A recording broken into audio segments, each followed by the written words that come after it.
the challenge that we do in the gym actually is something that's needed to, not just build resilience and strength, but to really maintain ourselves in life. So we're human beings and we adapt to stress.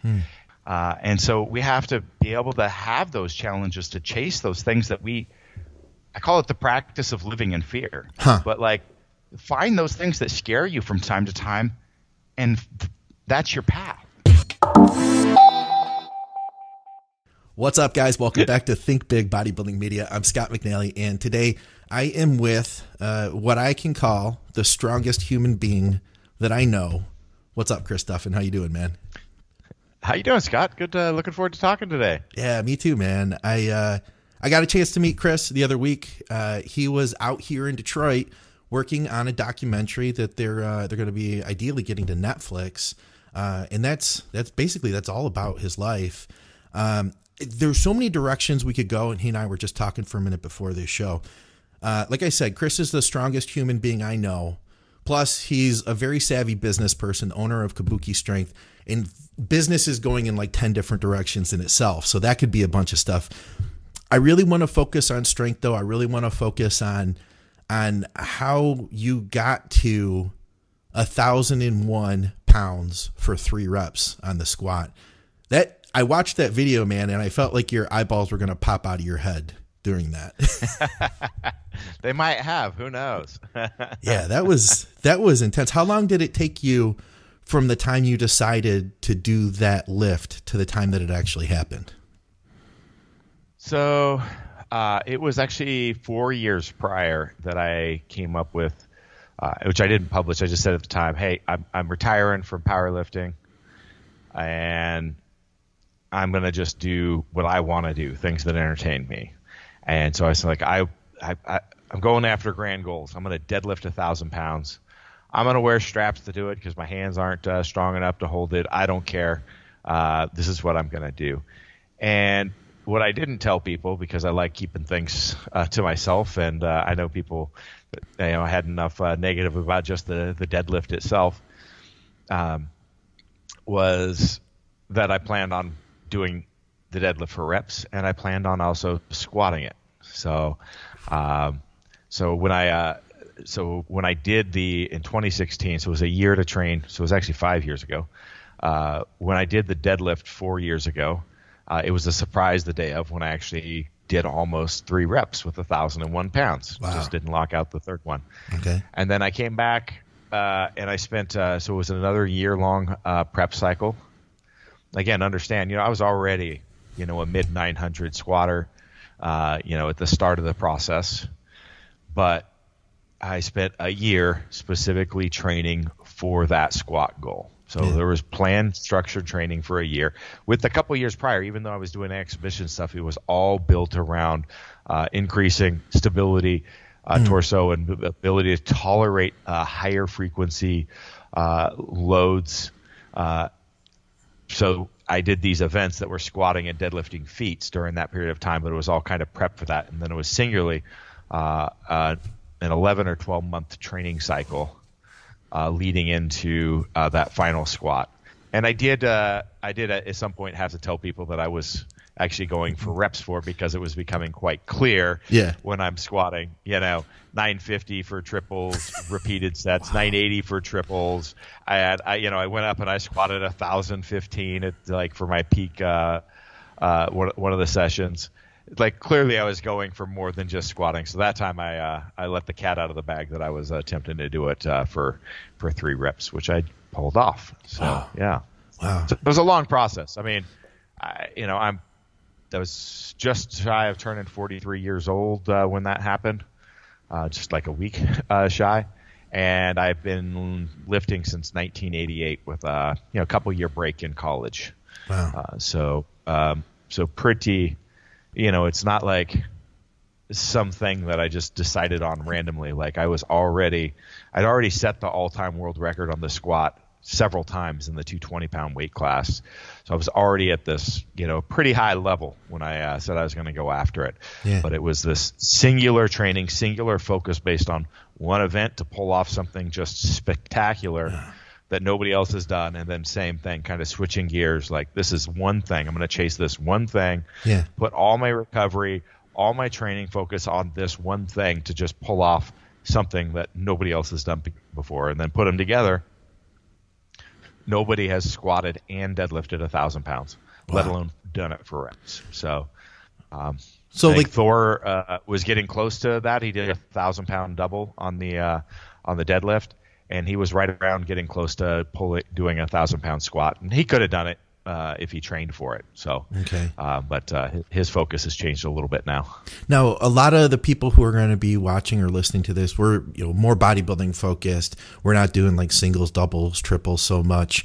But a lot of our listeners, and myself included, we're really falling in love with progressive overload, and it's something that I hadn't really understood earlier on. I did a lot of like the bro split stuff and pumping stuff out and moving up. And there's that still needs to be done. Honestly, people think that it's like this competition prep thing, this singular like focus of only squat, bench, deadlift, or whatever, like year round, which is not the case. Okay. Like you've got to have periods of time that it is, hypertrophy focused. That's hypertrophy strength and strength periods. And the other thing is also understanding is looking at it from like qualities that need developed. Okay. So let me just walk through Well, hold on, because I have a question. Hold it for just a second, because I do have a question for you. It's just a personal question that I have personally, and nothing compared to what you've done now. But I see myself like I'm working up in weight, okay? And when I've gotten to a new weight, like the dumbbell press is my favorite, dumbbell incline press is like my favorite lift. And when I finally have moved up to the next step, like when I can finally add 5 pounds on the dumbbells, it hasn't been scary. I'm already owning this. I can't imagine though, with 1,001 pounds on your back, that's ever not scary. Like, what was it like when you did that? It is fucking scary. Yeah, what was going through your head when you're like lifting that? Because I can't imagine, man. It's what you've done is so unique. You unrack it and you think it's going to kill you. Like, it's just like everything in your body is shouting, like screaming at you, your mind. Yeah. And you just learn over time that just start going down. Just start going down. And next thing you know, you're on the way up. Like, it's just like, but the scariest part is getting there, unracking that weight and going, there's no fucking way. This is going to go right through me. Like, and to face that over and over again. And some of those sessions trying to recover from one week to the next. Yeah. It's just intense. So, I was averaging between around 8 to 9 reps every week in the zone would always kind of change and move up. But the final 3 months was, I ramped from 950 pound average session load to 980 pound average session load. Okay. For 8 to 9 repetitions. So that's not including the warm ups that go all the way up into the low 900s, right? Yeah. That's just the 3 sets of three doubles, or a double or a triple double, whatever, just to get that amount of volume at that intensity, right? Yeah. And so I just look at the overall load of that time and just like, it's 950 one week, it's 953 the next week, it's 958 the week after that, and just moving that total up. So the sets and reps might be 945, 955, 965. Yeah. Or whatever, but average that out. And so anyway, the recovery from that is just astronomical. So there's some sessions you walk away from and you're beat up, you're having trouble walking, you can't carry your bag up the stairs, and you're like, I got to put this together. I bet. And come back and do this again. And you come into a next session and sometimes you're not fully recovered and you're just like, this is freaking nuts. I'm scared. I don't know how today is going to go. How long is the time between those? When the documentary comes out, you'll see there was weeks that I spent, I think 3 weeks where I passed out repeatedly. You're kidding. Under the bar. Yeah. There was weeks I couldn't squat. There was like, it was tough. Like, so so tough mentally and emotionally. So being able to pull into that like every week, what you need to do. So like you got to stay calm, like all the way up, because you don't want to. You can't go crazy and tap into that all the time, every set. So I'd have to do a calm, like 900-pound squat. Wow. To save it for a 950 for a triple. Wow. Because I'd have 3 sets and I could only get 2 or 3 sets in before that emotional capacity was spent. Right. Yeah. And so that's the trick, is like staying calm up to it. And but yeah, I had a passing out problem for a while. That was a little scary. So it's like getting under it and just don't know. And you're coming up with 980 pounds and all of a sudden the world goes blank on you. You mean with the bar on your back? Yeah. Wow. Wow. So how does that go? I mean, you got a bar on your back and you're passing out. I've got a really incredibly talented spotting team. So okay. Advantage of having my business, right? Like, hey, right now, so you know that they all have jobs. Okay. Or, you know, picking parts, running machines, doing whatever. Yeah. And you know, that day of the week, every week, everybody knows to be on call. That's badass. To run over and do that. So it's like, I had a massive spotting team. Wow. That were all really trained, really good at what they do. You know, they're all, 600-700 plus pound deadlifters and, strong guys. They may not look it on camera, but they are. Wow. And now speaking of like looks and size, I mean, for your size, what did you tell me? Were you like 280 at your peak weight? Yeah, my peak, I hit 285 on a couple days. So that's not huge. But, powerlifting standards, it's not like a giant guy. My belly was big, but I still had abs with veins on it, Yeah. It was just pretty bloated at that point.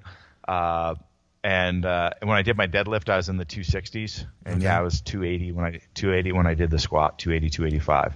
Okay. And I'm down to in the mid 240s to just under 250 now that I'm done with all that. So looking good. That's my goal right now. So kind of that, that bodybuilder aesthetic, but yeah, I was always known as when I competed at the 220 class. So I might have weighed 250 plus, but I was definitely one of the ones that people would note as going, you don't look like a power lifter. You look like a bodybuilder. Yeah. You do kind of have that like crossover look, but but the strength though, the strength is like, that's just pure power.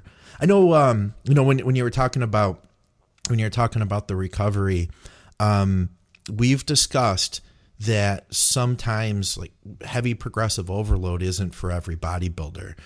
There's when that you have to lift that heavier amount of weight next time, that can loom over you. What is that like, that whole process psychologically, knowing that, hey, I'm going to have to get back under that bar again when you're dealing with the sheer amount of weight you've dealt with?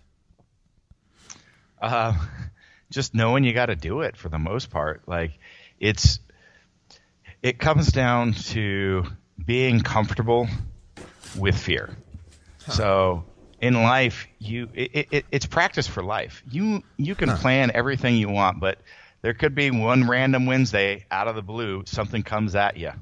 Sideswiped by a car, a death in the family.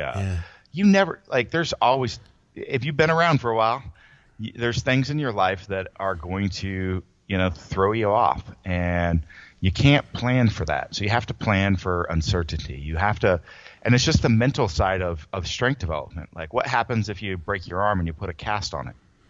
It starts to atrophy. Yeah. So the challenge that we do in the gym actually is something that's needed to, not just build resilience and strength, but to really maintain ourselves in life. So we're human beings and we adapt to stress. And so if you only operate in your comfort zone, something's going to happen to your life. And I know if you think about it, you can think about some friends, family, or something that has happened where something's happened and they've been basically unable to mentally deal with it. Yeah. They lock down, they shut down, they can't cope. And so we have to be able to have those challenges to chase those things that we I call it the practice of living in fear. Huh. But like, find those things that scare you from time to time, and that's your path.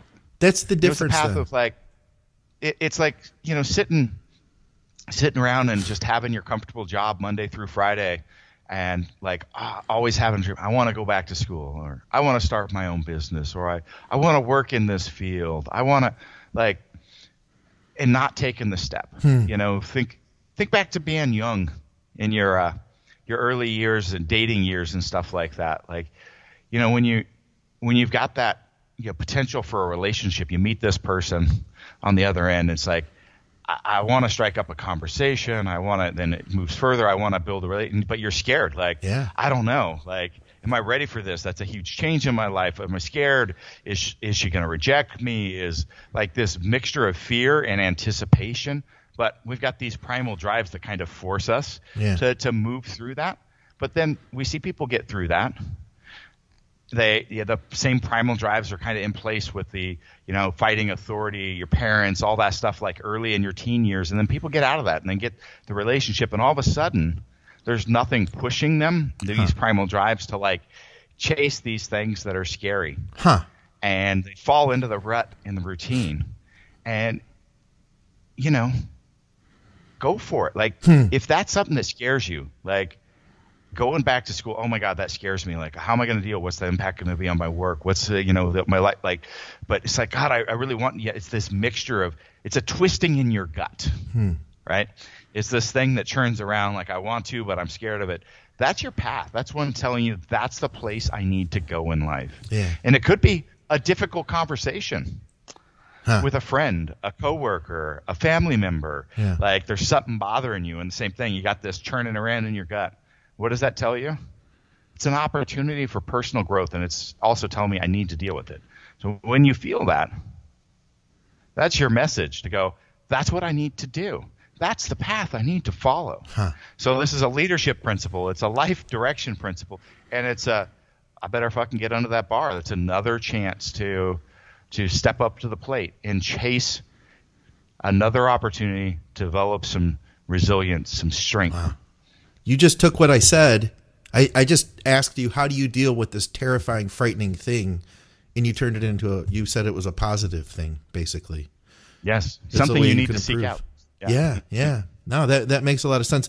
And it makes sense as to why you can continue pursuing that it's not gonna break you apart in the end, like it may someone else who sees it as, it's all in perspective, I guess. That's a lot of insight right there. That's pretty cool. And it's anything in life. It's, you know, the barbell. You have opportunities. The people forget, like in the gym, there's so many lessons for life and business and stuff that are in there. Yeah.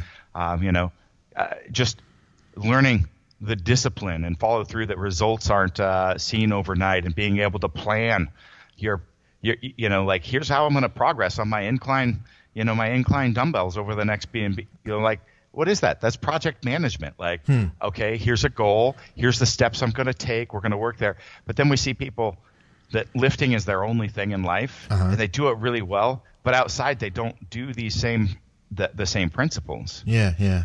And it's like, wow, if you just put, like, you know, that what you do here in the gym, like, you can do it. Like, go do that with your life. Yeah. You know, set a goal, have discipline, follow through, have a plan. And then you see other people that are really successful in business coming in the gym, and they can't think to apply the same principles that make them successful there. And they're like lost and need to hire a trainer, and, you know, just like, so it's the same thing. There's so many pieces of practice for life. In the way you put that, it makes a lot of sense. But when I look at your life, you had to really work hard to get where you're at. Like, I don't think, from what I know about you, this was not like where you're at now, the owner of Kabuki Strength. You've got a million different projects that you're doing, the things that you've accomplished with lifting. That all goes back to some, I guess I'd have to say, like, really humble roots. Can you tell us a little bit about your upbringing? Because I think that's a really crazy story in itself. Yes, well, it's a topic of a best-selling book, The Eagle and the Dragon. Go ahead and throw that out there. We'll have to put a link in there. Yeah. It's available anywhere in audio as well. You can get a link to a free download of the audio on my website, chrisduffin.com, by the way. Do you read the audio, though? Really cool. Do you read the audio? I do read the You're audio. kidding me. I do read the audio. All right, I got to check that out then. My publisher told me not to. They're like, you don't know what you're in for. Yeah. And it was a challenge, but I enjoyed it, and it came out so much better. Like, I got done, they're like, oh, wow, you did a good job. No I'm kidding. Like, I got to check this out. Yeah, so tell us about it, though, man, because this is, like I said, unique story in itself. Yeah, and it's written for the reader, not to like elicit, here's what I went through in my life. Like, sure. It's a great storyline to articulate the philosophies that are in the book, and to also guide you on this path of introspection and understanding your values and a whole lot of stuff. Not giving you the answers, but asking you the questions so you can get to whatever your answers are. But the story makes a great framework for that, as well as being really engaging read. So like I said, it is a bestseller in multiple categories. But it's about my life. I grew up homeless in the woods. We're talking foraging for food, killing animals, capturing grasshoppers so I could go fish in the stream to get dinner for dinner. Living in shacks, living in tents, living in condemned homes, dealing with murderers, a serial killer, drug trafficking, human trafficking, lots of drug and alcohol abuse, all sorts of just crazy, wild shit, honestly. I end up having a little bit of stability in high school, so we got a mobile home. Didn't have a kitchen or doors inside, and the wind blew right through the crank shut windows. But it had electricity, it had running water, and we were there for 4 years. So that was pretty freaking cool for me. It was a star athlete and student, and graduated, got a full ride scholarship to go to school, actually academic, and went to school for a dual engineering degree. During the course of that, I ended up taking custody of my 3 younger siblings, who I kind of done a lot of raising of them prior. And then when I left, things got really even worse at home. And so I ended up taking custody of the 3 of them. And I raised them while I went to school. I was working full time, obviously, during the course of this, because I never had a fallback plan. Nothing anywhere.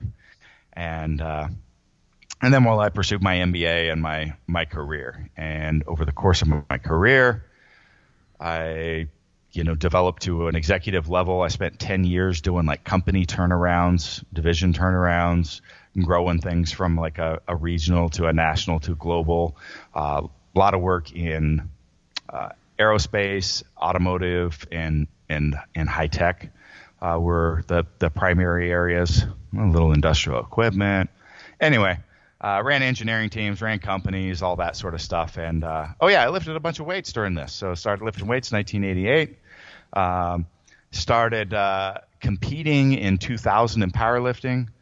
I competed for 15 years, 8 of which I was ranked number 1 in the world in one discipline or another, and started a gym on the side, which opened to the public around 2009, I think. Okay. And then in 2015, I was doing the second piece of my book, which is the first piece is all about how to understand what your strengths are, what you can do in the world, and differentiating that traumatic things can happen to you, but it doesn't have to define you. Sure, it can have an impact on you, but you're defined not by the things that happen to you, but by your responses and actions to those things. Yeah. So you control the definition of oneself. Yeah. And so it's really providing a voice to that. The second half of the book is about purposefully deciding who you want to be in this world, what your values are, developing goals, and around to execute that life.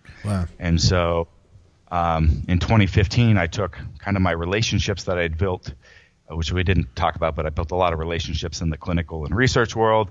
A lot of big key players. You can find them on our advisory board on Kabuki Strength if you want to see a number of them. And so I became basically an expert in biomechanics and launched Kabuki Strength, building biomechanically sound products. So basically changing up the game. Like specialty bars have been kind of around as like this accessory and like an extra little thing. And so developed like tools to improve movement, which kind of brought about the trend in mace swinging. So I launched a little mace and really brought that back to the market. Soft tissue tools, movement principles. We have an education arm to the business that does coaching and drops daily education, by the way, on both our YouTube and the Instagram Kabuki_virtual coaching. Every day, we've got a full-time staff that is dropping content based on our principles. And so anyway, developed this great line of products. We work with 90% of every professional sports team out there. So, for example, like in Major League Baseball, 3 teams don't use our stuff. No kidding. We work with – you follow any college, any big D1 school, they all use our stuff, plus 600 plus more. We work with Tour de France teams, the NHL, Olympic track and field. You name it, we're there. And so Kabuki is a globally recognized brand and an authority in the area around biomechanics, movement, and loading principles. So we have both our educational arm, and then I've also in the last couple of years launched several other companies. So Build Fast Formula, which is a supplement company because of just I'm a supplement junkie, but there's a lot of issues in the industry with quality control, sure, labeling, pricing, ingredient formulas, all this stuff. And so I just wanted to get involved in doing it in the right way. Barefoot Athletics, which is changing to barefoot shoes, or a minimalist shoe company, really built around improving the foot and ankle complex. So a lot of education around this. If we look at principles around the body, number one area that has the largest global impact is ability to manage and control spinal position. So wait, hold on a second. I got to tell everybody. So this is the first thing when I met you, the first thing I've heard you talk about was this. And so this is something like everything that Chris is involved in, you're super passionate about, including all the way down to talking about like the foot and what the foot does. Yeah. So, all right, I had to throw that in there. There's a lot of Duffin foot memes out there because people think I have a foot fetish, but it has the second largest global impact on the body. This is the driver of so much back, hip, and knee pain in the world. Like, you want to know? You want to know the number one healthcare cost in America? What's that? Diabetes, heart disease, cancer. No, it's back pain. Okay, yeah, which that makes sense. Back pain. And what can we control the most ourselves? Back pain. Huh. Okay. So these principles, and that's what I show in my squat and deadlift, is like, how do you manage spinal mechanics in extreme conditions still? Huh. Okay.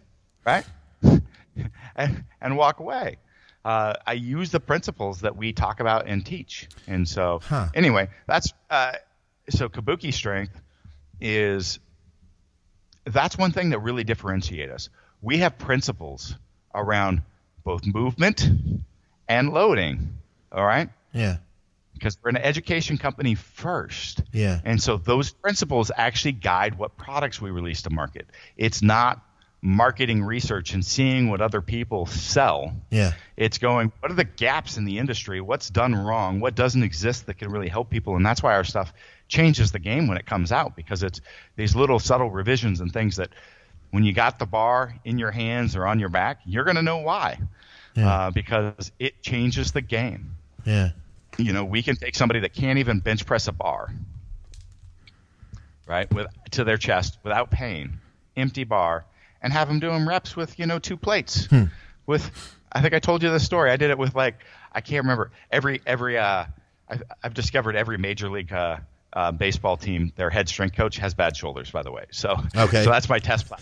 I actually tested that at spring training a couple years ago, the Cadillac bar, first prototype. I welded up because we're going to spring training. I know all the bad shoulders. I got a concept. We're going to put this in place. I go in there and they're like, oh no, coach, he can't. He's like, oh no. I'm like, just try it. Oh, that feels good. Put a plate on. Oh, that feels good. Put another plate on. And they're doing reps with everyone. It'd be maybe 4 reps for one coach, 5 reps for another, whatever. But I swear this happened 4 or 5 times. No kidding. over the course of the week, working through all the teams, because I'd visit 3-4 teams a day. Wow. But I had like several instances of a guy, like the staff just standing around, jaws dropped, going, "Coach, how do you feel?" And it's like, I'm pain free, and they're benching with, that they couldn't do with a bar, plus an extra 3 inches range of motion. Just by changing a lot of the physics and where the stability is and how we're able to engage and stack the joints. And anyway, this is where this stuff comes from. Yeah. So anyway, one other company which is launching shortly, you're one of the first people to know about it, which is Kratos. It's on KratosFly.fitness, but it's an inertia-based flywheel system, and we've got some patents in process, and it's gonna really change the industry for people that train with these devices or the other manufacturers out there, because we're bringing some new innovation into that area. So those are the companies: Kabuki Strength, main one. Barefoot Athletics for shoes, Build Fast Formula for supplements, and then inertia-based flywheel is going to be Kratos, and so that's coming shortly. And then obviously my book, The Eagle and the Dragon. So we'll be sure I'm to working have, on another one. No kidding. We'll be sure to have all the links for that stuff. Now, when you were a kid, you can find all that. So people just go to chrisduffin.com. Okay, well, I have we'll links put the link for all there. that. Yeah. Kratos isn't up yet, but it will be, might be by the time. So chrisduffin.com, christopherduffin.com, links to all those, plus links to my book. So that's a really easy house to plus find. I don't have to put as much in the description then. that's easy for me too. So no, you got to put it all in there. You got to do the work, man. So here's a question I have for you then. So, like we were saying, you came from a really humble start. Why do you think you were able to do what you've done? What made you different? And this is across the board.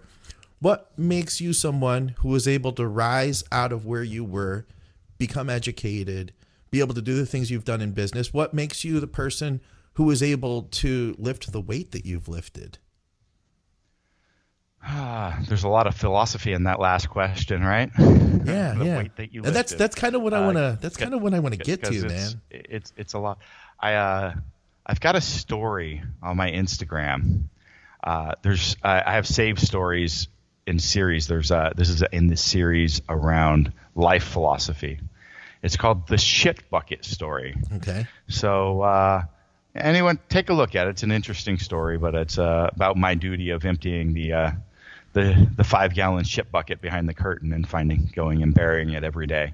But anyway, back to the question. It's pertinent because so many of the people that I grew up and around, they're dead. They're in prison.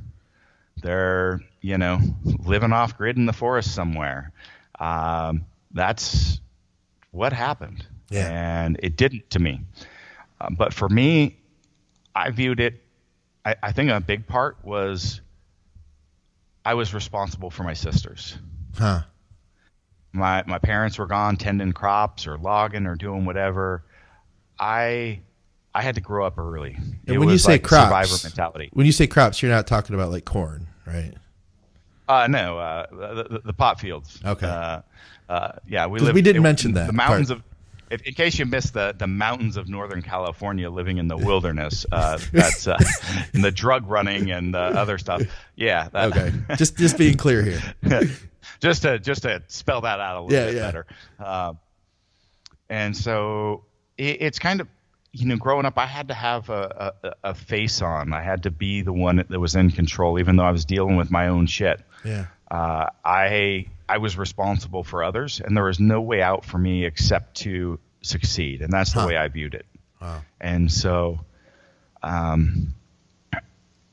just that, and testing yourself and developing, confidence, and knowing that if you really, really want something, you can figure it out.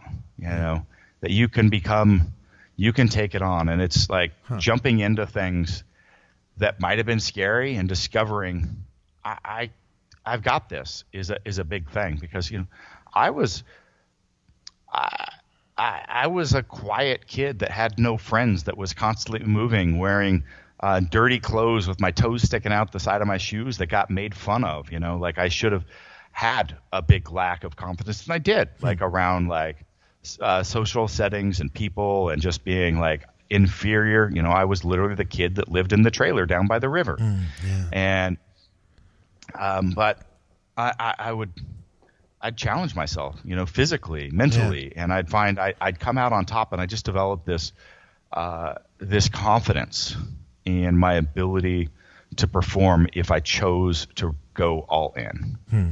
And so that's, you just start stacking up those wins, and you start believing in yourself. And so I don't know how else to say it, but I've always been the one. It's kind of a joke. Like everybody knew I'm the mad scientist. That's what they call me, because I'm a little crazy. Like I'm out there, and that's okay. Like I chase big, crazy, gnarly shit. That's what I do in my life. But I learned to hone in on the things. Like I learned that you don't need so much of the things that you think you need in life. Okay. Growing up with nothing. Yeah. Okay. So one of the lessons I try to teach people is how to minimize the things, the crap in your life. And it's really a process of, you think you need to do stuff. You need to do stuff for your job. You think you need to do stuff in your life. You think all this, and you fill your life with these tasks and these things. And this could relate to training. We see it all the time. That mobilization exercise is great. And this one's great. And I need to do tricep presses this way. And next thing you know, you got 20 exercises on your program. You got 20 things on your warm-up before you train. Okay, because I got to get all this stuff in. It's all the best. Because I read this article. I saw this video. And just paring down, like, no, like, what is essential? What do I need? And this can be done in any part of life. Like, this is how I perform my executive level when I come in to turn around a company. It wasn't because the person before me was failing, they were failing. It wasn't because of lack of trying. They were usually working tons of hours, tons of days. And I would come in and not do anything. Nothing. You know why? Find out what's essential. Yeah. All right? Yeah. If you just quit doing everything in your life, you'd find out pretty quickly. Yeah. Yeah, okay. I probably need to figure out something to feed myself. Oh, I got to do laundry. Yeah. Got it. Okay. But the time I was wasting doing this, wow,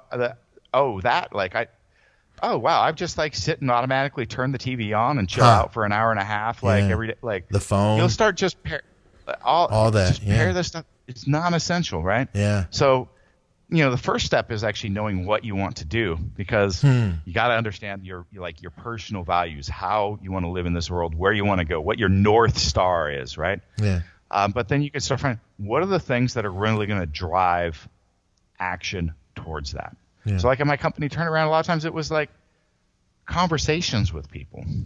Why?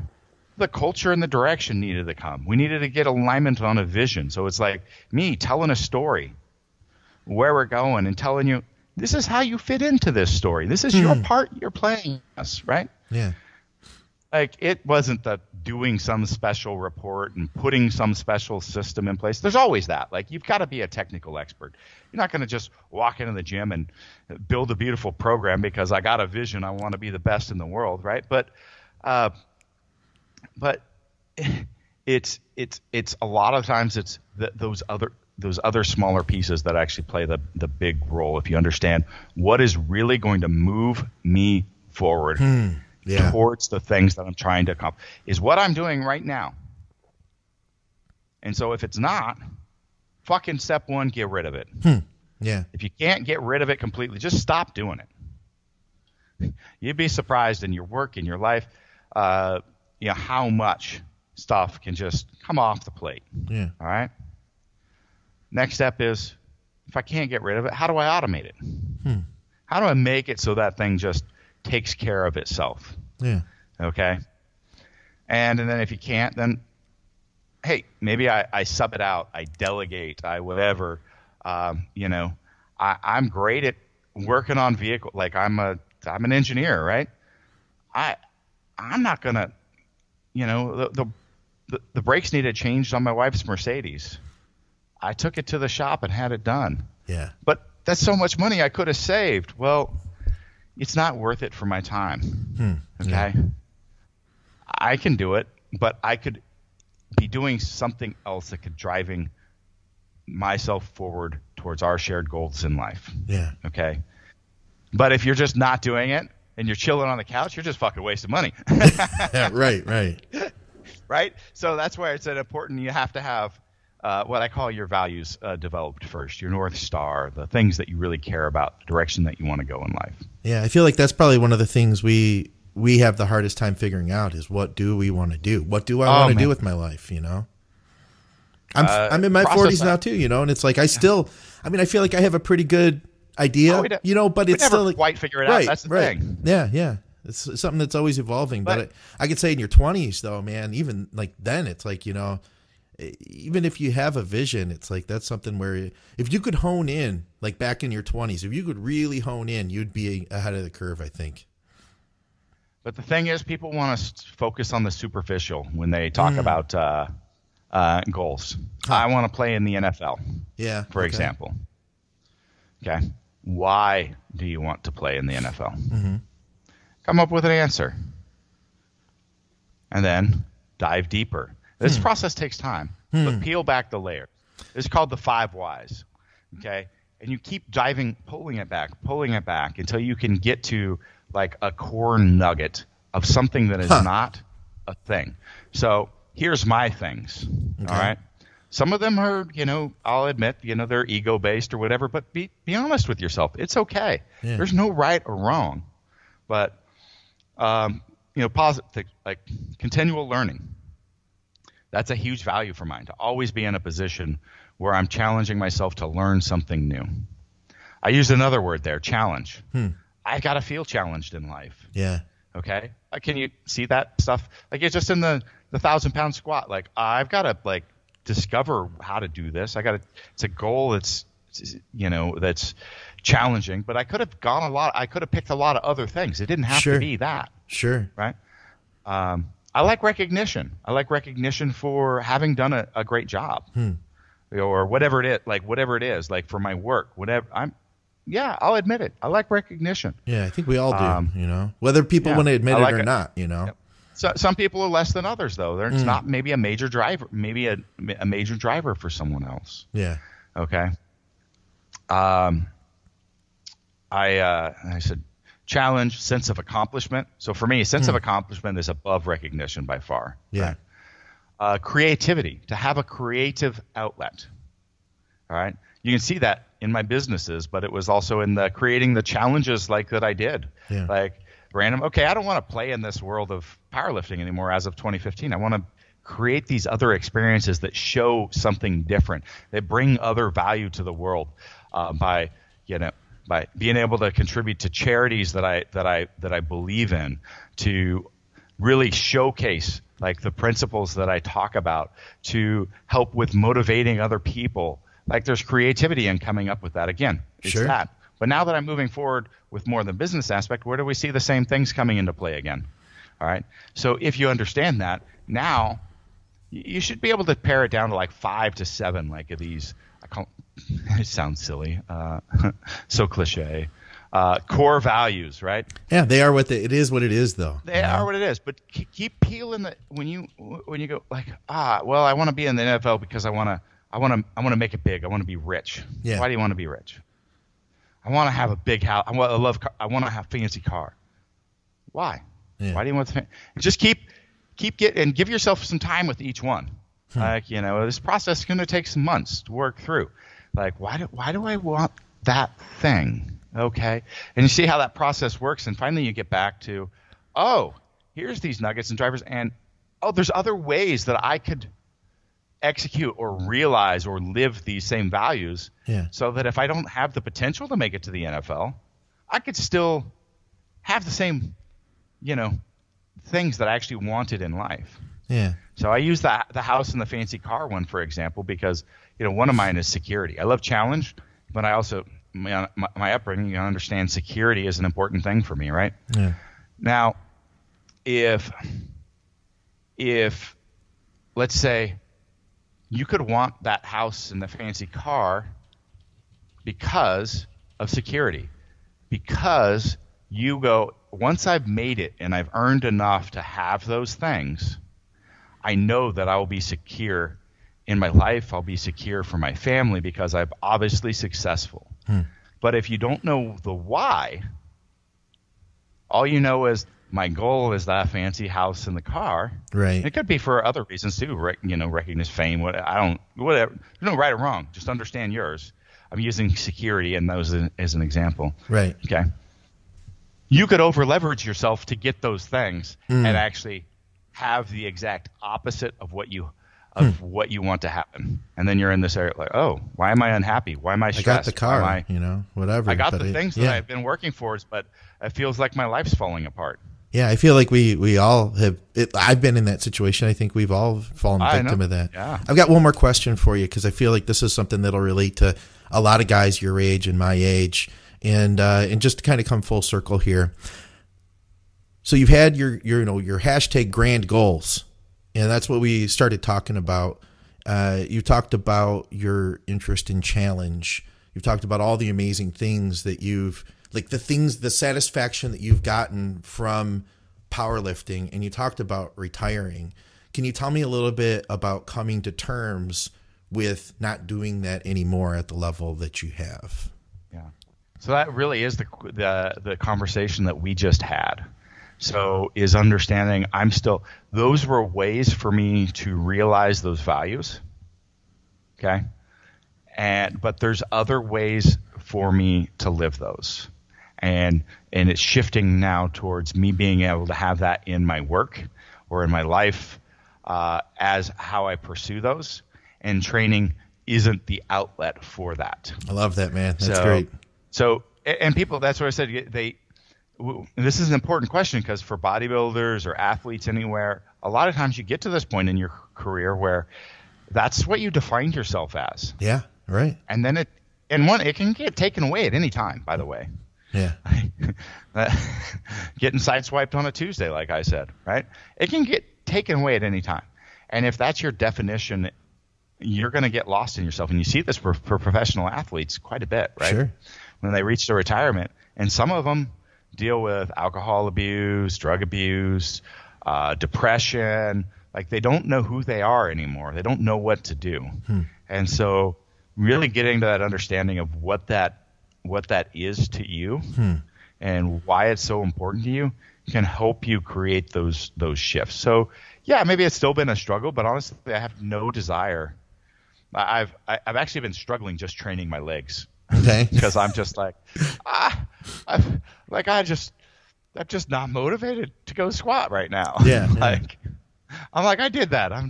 I'm done. Yeah. We do a podcast with a guy named Dave Crossland. His goal was to get as big as he humanly could. He got to 415 pounds, and now he doesn't want to do it. Like he's done. He's done. He's not training like that anymore. And now he has a hard time even just putting on a little muscle because he's like, I don't have an interest. It's got to be for him like either go or now it's focusing on business and other stuff. So yeah, that makes a lot of sense. Exactly. To me. It's taking that focus and going somewhere else because I call life my philosophy is it's a balance of extremes. So people think you need to find moderation to find your balance, and I'm going no, it's extremes. Find two balancing opposite extremes and chase both of them, and that'll bring you some balance, right? Yeah. Right? Yeah. I'll go with it. I think that's sometimes the best we can do. Most of us that are really passionate about bodybuilding, we're not going to find that middle ground. It's always going to be an extreme Scott, in one way.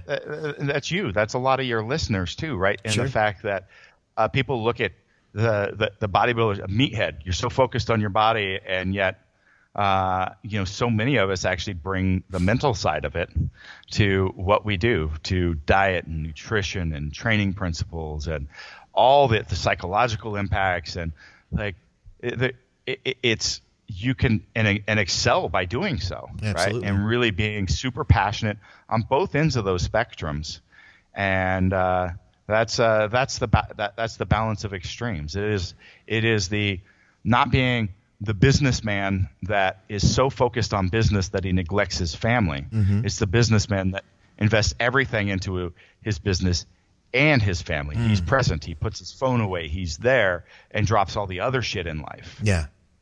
All the non-essential, but it's like, these are my cornerstones, and they're too balanced. You can do this. It is me saying, I want you to push yourself to the absolute limit in the gym, like on my squat. I'm also want you to do it. I want you to chase perfection and technique, where people think that those are oppositions. That if I say go all in, it means everything's to the wind. It's going to be ugly. You're going to be, and I'm like, no, you can do both. Yes. I love and they that. come together and marry into this wonderful world. I expect perfection, and I expect you to push yourself to the limits. That's what I expect. I love That's that. a balance of extremes. And that's where beauty comes from. Right on. Well, listen, Chris, I appreciate your time, man. Like I said, we started out, I didn't know how much we'd really be able to cover, but I'm really happy we got to kind of touch on a little bit of everything. And I have to tell you, man, I have so much respect for you in what you've achieved. It's, I like to be able to look at a person like you, because I can think to myself, like, if this guy can achieve, everything he's doing, if I can do half of that, then I know that, I'm on the right path. So I appreciate it. And I hope that our listeners have appreciated this too. I'm sure they've gotten a lot out of it. All right. It's great hearing that, because that's a big part of why I do the things that I do, is to show people they can go beyond what they think they're capable of. Right on. Well, guys, for another episode here at Think Big Bodybuilding Media, I'm Scott McNally with Chris Duffin. Thanks a lot, Chris. I appreciate it, brother. Thank you.